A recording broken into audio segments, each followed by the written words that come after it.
وروحي أحرفي ولساني عربية حسبي.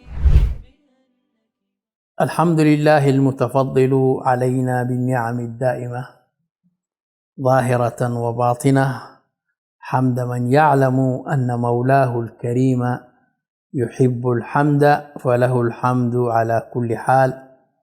وصلى الله على محمد النبي وعلى آله الطيبين وسلم. مشاهدي الكرام، أهلا وسهلا بكم في حلقة جديدة من برنامجكم في شرف العربية الذي يأتيكم من قناة سلام الفضائية. وما زلنا مع مقال للدكتور جلال الدين محمد صالح تحت عنوان اللغة العربية في ظل نظام الجبهة الشعبية، هل تستعيد مكانتها بعد تهميش متعمد؟ هكذا يورد هذا السؤال ويناقش هذه القضية فيما ويقول الأمين محمد سعيد في لقاء في التلفزيون الإريتري في أسمرة بمناسبة العيد العاشر للاستقلال، يقول: لا توجد مشكلة لغة، فاللغات الإريترية متساوية، أما الذين يتحدثون عن وجود مشكلة هم أفراد يعيشون في الخارج ولهم أغراض سياسية، يريدون أن يقولوا بأن لغة التجرينية هي المسيطرة وأن اللغات الأخرى غير موجودة، وهذا كلام غير صحيح. واللغات الإريترية التجري والعربي والتجرينية متساوية وهي بخير. طبعا هذا كلام مضلل، يعني في الواقع هو يتكلم بالتجرينية وأهله يتكلمون بالتجرينية والتنظيم والبلد كله، يعني فما لا توجد في الدوائر الحكومية إلا اللغة الوحيدة وهي اللغة التجرينية التي فرضت على الشعب الأريتري. تصدى المناضل الأسير أبعري إدريس أبعريت طبعا تصدى لهذا الكلام، ولكن أودى به إلى هاوية لم يخرج منها حتى الآن. فهذا المناضل الأسير أبعري إدريس أبعري وهو كاتب في جريدة إريتريا الحديثة يكتب باللغة العربية، يقول مكذبا الأمين محمد سعيد حين كتب في موقع عواتي بتاريخ 1/12/2001 تحت عنوان: سيدي هل لي أن أختلف معك؟ يقصد الأمين محمد سعيد، قائلا: أنا هنا لا يساورني أدنى. هذا إدريس أبعري مناضل المعتقل والذي لم يسمع له خبر حتى الآن، قائلا: أنا هنا لا يساورني أدنى شك بأن هذا الكلام مضر جدا تنظيميا ووطنيا، وهو يتنافى والسياسات التي أقرها التنظيم في مؤتمراته. وطبعا ابن الجبهة الشعبية هو من المناضلين اللي كانوا مع الجبهة الشعبية ويدافعون عن الجبهة الشعبية، ولكن كانت له رؤية في اللغة العربية والهوية العربية. حينما اصطدم بهم أدخلوه المعتقل وسجن، حتى الآن لم يرى النور. حينما رد على الأمين محمد سعيد في كلامه ويقول: أنا هنا لا يساور أدنى شك بأن هذا الكلام مضر جدا، يعني الكلام الذي قاله الأمين محمد سعيد تنظيميا ووطنيا، وهو يتنافى والسياسات التي قرها التنظيم في مؤتمراته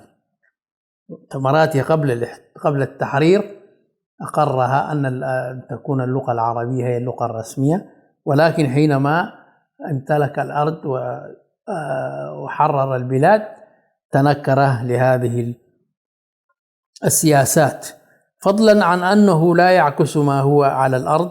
إن بعض الجماعات اللغوية لا تملك موظفا واحدا في مكاتب الوزارات. إذا درس الطالب باللغة البلين أو بلغة الساهو، فإذا جاء في الدوائر الحكومية لا يستطيع أن يكتب بهذه اللغة، إنما يقال له ترجم باللغة التجرينية وكذا.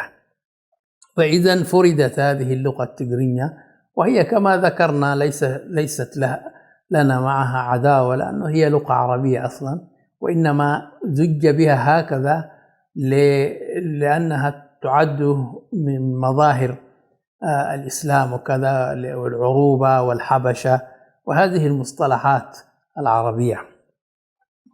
وأنه لا يعكس ما هو على الأرض. إن بعض الجماعات اللغوية لا تملك موظفا واحدا في مكاتب الوزارات المركزية، ومن ضمن أهم الأسباب في ذلك هو حاجز اللغة. فاللغة المستخدمة في المكاتب ضمن فلسفة آلية السوق هي لغة قومية واحدة، وهي شرط ضمني للحصول على الوظيفة. هكذا إذا لم يكن لك باع في اللغة التجرية لا يكون لك الحصول على الوظيفة بسهولة. وكتب إدريس البعري، يقول الدكتور جلال الدين، كتب إدريس البعري هذا الرد على السيد الأمين محمد سعيد مكذبا إياه، ثم اختفى على ظهر الأرض ليعيش في حفرها معتقلا بتهم الخيانة والعمالة وإثارة النزاعات القبلية. طبعا هذه القوالب الجاهزة. وصدق فيه قول الرئيس سياسة وقف عليه أن يدرك أن لا مكان له في هذا الوطن، وهكذا لا مكان له لهذا المناضل إدريس البعري، ما زال معتقلا حتى الآن. وهكذا أصبح إدريس البعري بلا مكان في هذا الوطن الذي ناضل من أجله وأعيق هو معاق في سبيله، لأنه يريد حسب قناعة الرئيس تكريس المفاهيم التقسيمية التي حاول الإنجليز قرصها. إذن اللغة العربية في ورقة بادوري وهيجي. طبعا هؤلاء أو هذان المناضلان ومن ضمن الجبهة الشعبية بادوري وعبد الله هيجي. هذا بادوري كان وزير الإعلام وكان مدير التلفزيون والإذاعة، وهيجي كذلك كان في ذاك الوقت مذيعا في فترة النضال في قسم العربي، وبعد ذلك جاء به وكان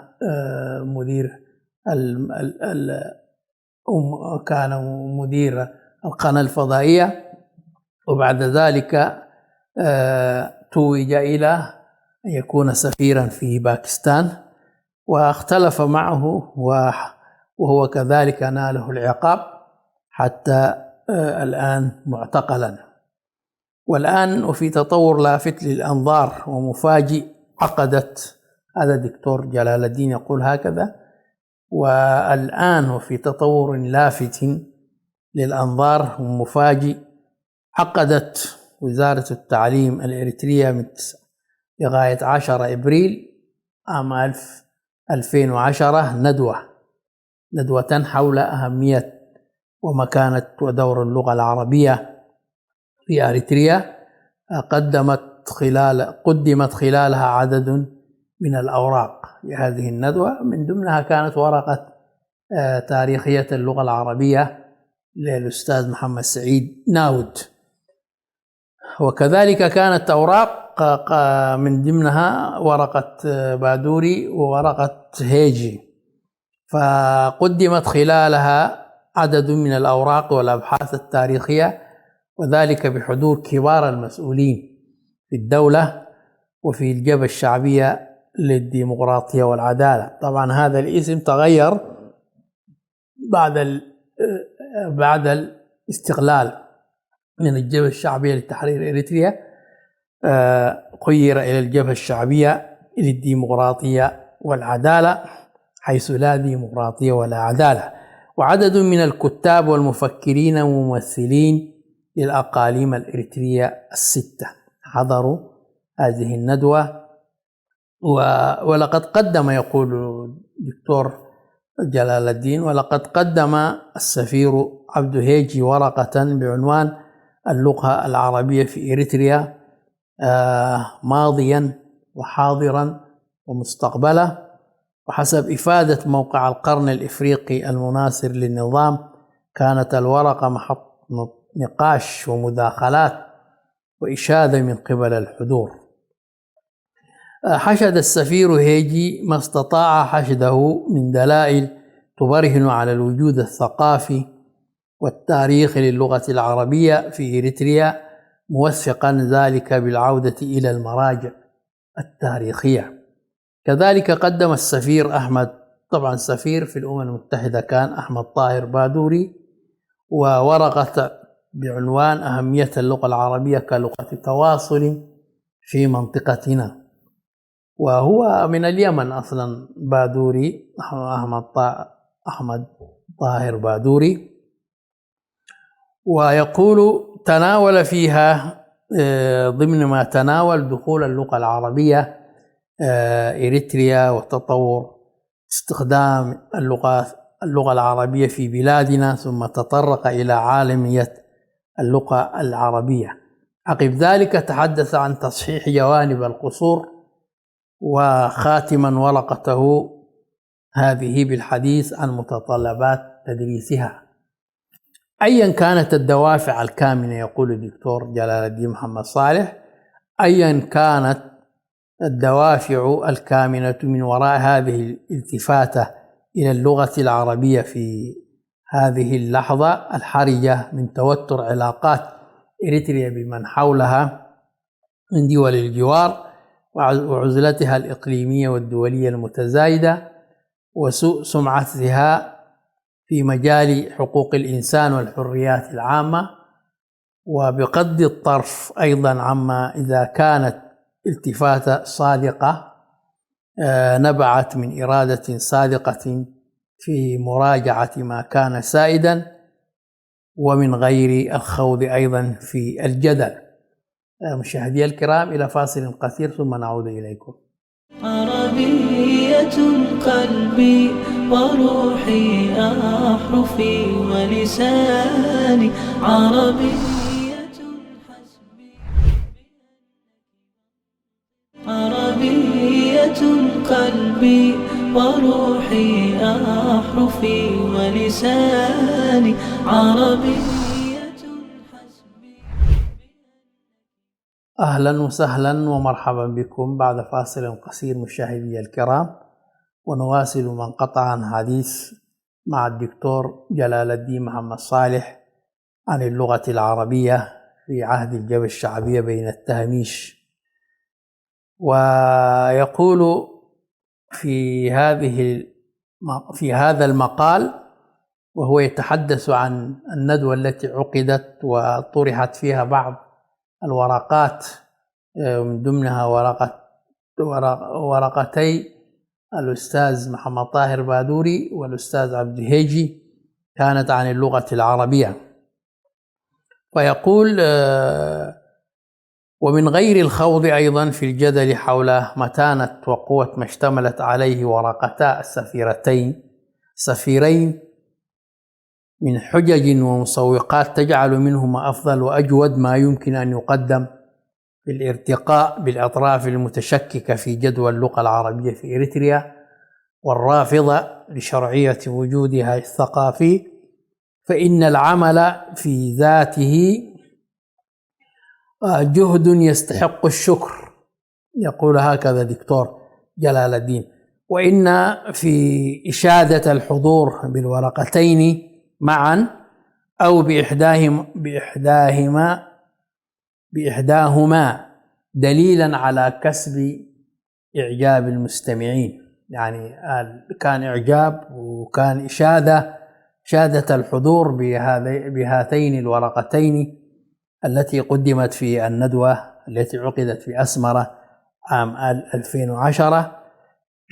وغالبا ما يكون هؤلاء المعجبون من حملة الثقافة العربية والناطقين بها الشاعرين بالتهميش والمعايشين له، لكن ماذا عن من بيدهم عقدة النكاح؟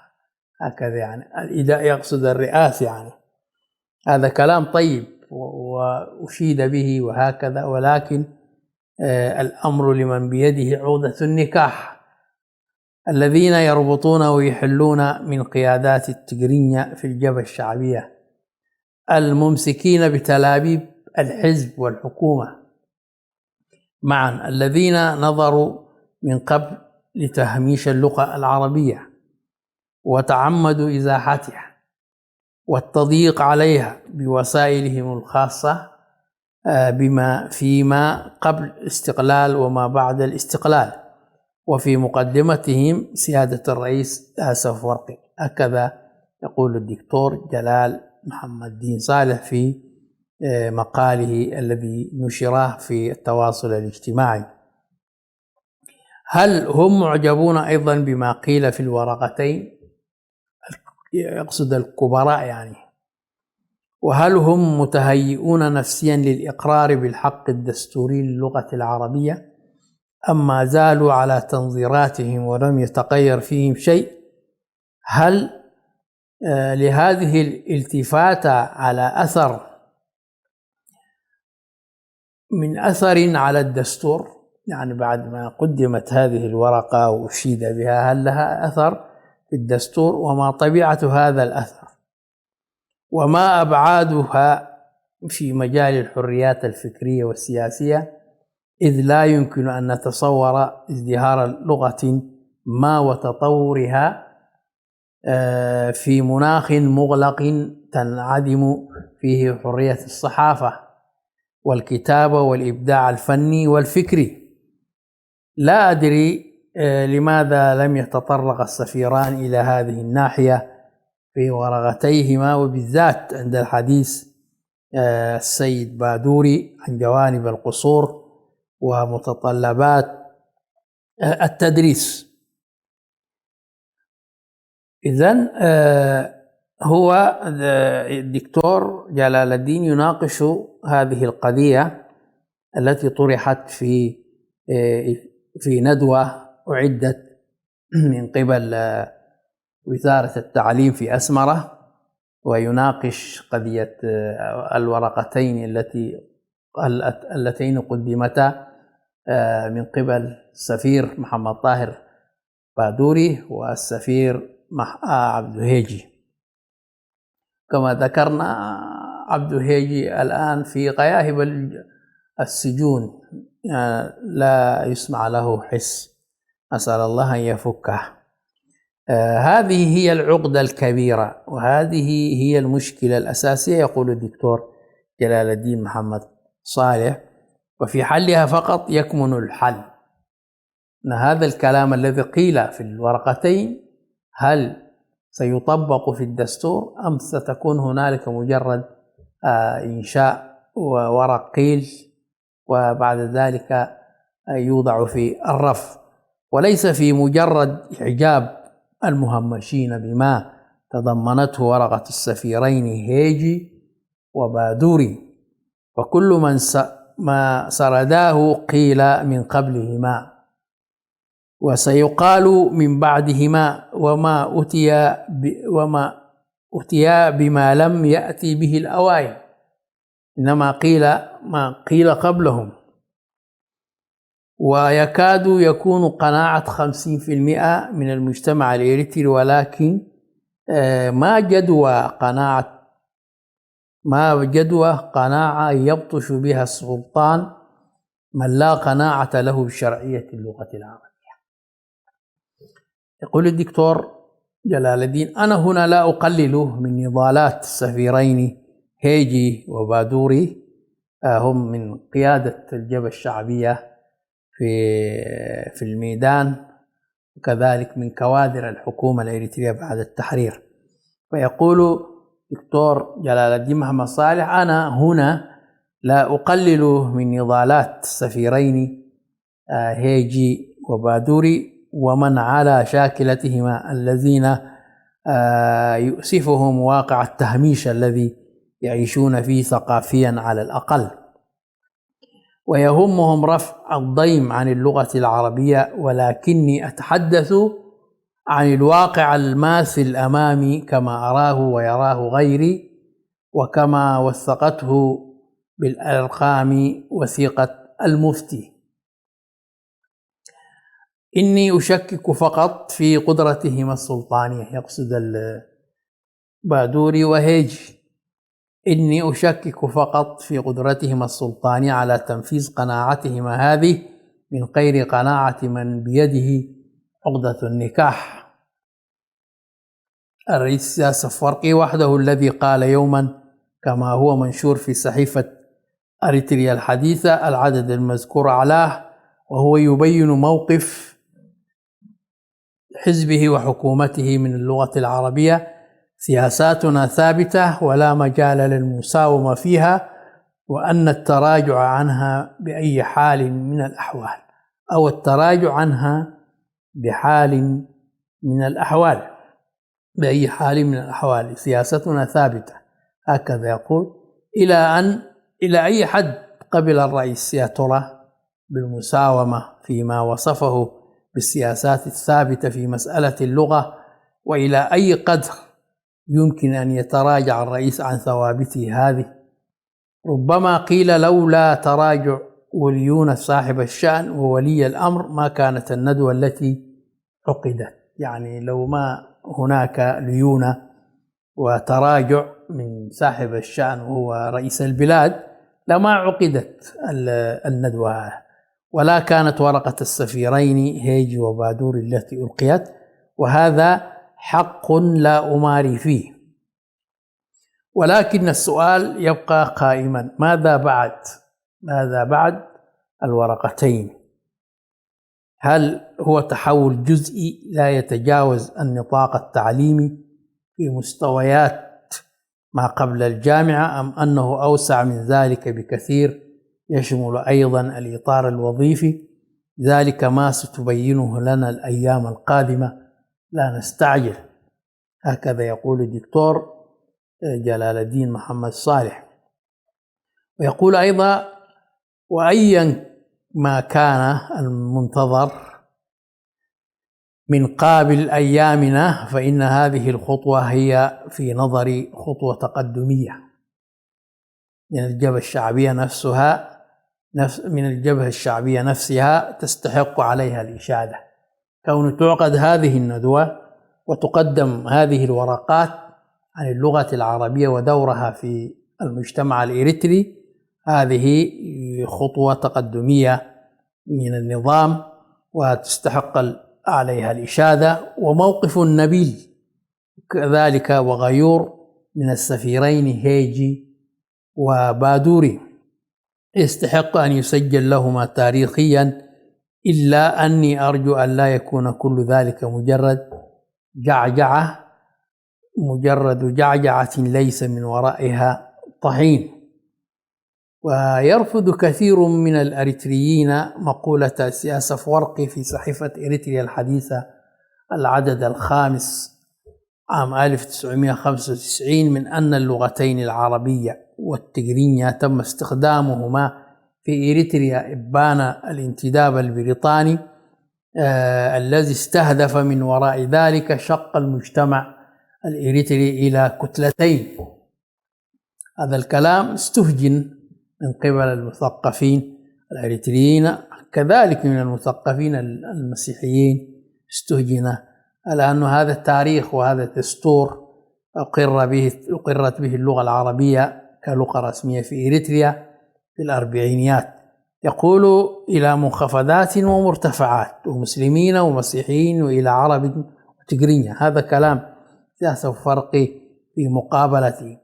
ليس مقبولا بأي حال من الأحوال من مسؤول على مستوى الرئيس تحليل إرادة الشعب الإريتري كله أو جانب منه كبير في تحديد دوافع خياراته الثقافية من خلال سياسات المستعمر ومكايداته فقط دون استصحاب نمط تكوينه الثقافي. طبعا لا يوجد برلمان، لا توجد أحزاب معارضة حتى يطرح هذا الموضوع ويستفتى فيه في إريتريا، وإنما هو حاكم واحد وجريدة واحدة وتلفاز واحد. فيقول دكتور جلال الدين محمد صالح: ليس مقبولا بأي حال من الأحوال من مسؤول على مستوى الرئيس تحليل إرادة الشعب الإريتري كله أو جانب منه كبير في تحديد دوافع خياراته الثقافية من خلال سياسات المستعمر ومكايداته فقط دون استصحاب نمط تكوينه الثقافي وشكل تركيبه الحضاري وأصول تراثه الفكري والعقدي، وإلا فإن المعيار الاستعماري نفسه يصلح لأن يكون في الوقت ذاته منطلق تحليل وتفسير دوافع سياسات الجبهة الشعبية السلبية نفسها من اللغة العربية، وعندها تبقى المسألة مجرد تبادل تهم لا معنى لها.